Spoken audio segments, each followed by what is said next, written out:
আজি ওলাই পৰিব জুবিন দাক কেনেকৈ হত্যা কৰিছিল। CBI তদন্ত কৰি ওলোৱা সকলো ডিটেইলছ দিব আজি কোৰ্টত। অলপ সময়ৰ পিছত ওলাই পৰিব আমাৰ মাজৰ পৰা জুবিন দাক কেনেকৈ লৈ গৈছিল। আৰু CBI এই 2-3 মাহ তদন্ত কৰি 3,500 ৰিপৰ্ট উলিয়াইছে। 3,500 ডকুমেণ্ট আছে। গতিকে 3,500 ডকুমেণ্ট এডভোকেট জেনেৰেলৰ লগত কালিও মিটিং হৈছে ফাইনেল কৰাৰ কাৰণে। গতিকে 18 তাৰিখ লাষ্ট ডেট।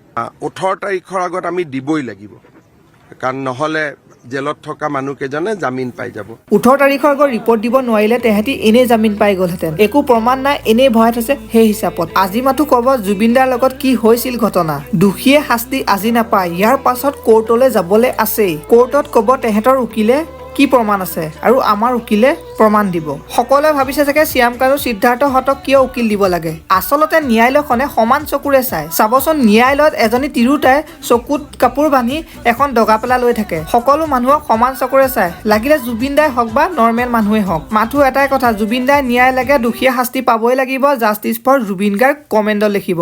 পৰিৱৰ্তন হোৱালৈকে আমি জীয়াই নাথাকিম কেলা।